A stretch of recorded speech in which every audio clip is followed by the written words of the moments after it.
শারীরিক অসুস্থতার কথা জানিয়ে গত 24 জুলাই পদত্যাগ করেন দেশের 22তম রাষ্ট্রপতি মোহাম্মদ শাহাবুদ্দিন। সংবিধান অনুযায়ী পরবর্তী রাষ্ট্রপতি নির্বাচিত না হওয়া পর্যন্ত ভারপ্রাপ্ত রাষ্ট্রপতি হিসাবে দায়িত্ব পালন করছেন স্পিকার হাফিজউদ্দিন আহমদ। 72 ঘন্টা ময়েশ্চার লক সমৃদ্ধ লিলি হুইপড শিয়া মিস্টিক গ্লোয়িং বডি ওয়াশ। শিয়া বাটারের গুডনেস স্কিন রিপেয়ার করে রাখে সফট ও গ্লোয়িং, ছড়িয়ে দেয় লং লাস্টিং ফ্রেগন্যান্স। 28 জুলাই রাষ্ট্রপতি নির্বাচনের বিষয়ে ভারপ্রাপ্ত স্পিকারের সাথে বৈঠক করে ইসি। সেদিন সংসদের কাছে ভোটার তালিকা চাওয়া হয়। বৃহস্পতিবার সেই তালিকা ইসিতে পৌঁছালে বৈঠকে বসে কমিশনাররা।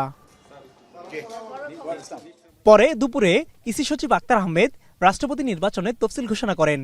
রাষ্ট্রপতি নির্বাচন আইন 1991 এর ধারা 5(3) অনুযায়ী রাষ্ট্রপতি নির্বাচনের তফসিল জানিয়ে দিচ্ছি।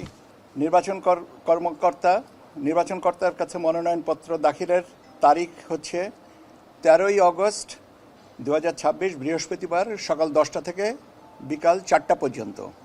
নিয়ম অনুযায়ী প্রার্থীর সংখ্যা একজন হলে তাকেই বিনা প্রতিদ্বন্দ্বিতায় নির্বাচিত ঘোষণা করা হবে, আর একাধিক প্রার্থী হলে সংসদ অধিবেশন কক্ষে বিধিমালা অনুযায়ী ভোট হবে। প্রার্থিতা প্রত্যাহারের শেষ তারিখ হচ্ছে 18ই অগস্ট মঙ্গলবার বিকাল 4টা পর্যন্ত সময়, আর ভোট গ্রহণের তারিখ ও সময় হচ্ছে 20 অগস্ট বৃহস্পতিবার অপরাহ্ন 2টা থেকে বিকাল 5টা পর্যন্ত জাতীয় সংসদের সংসদ অধিবেশন কক্ষে।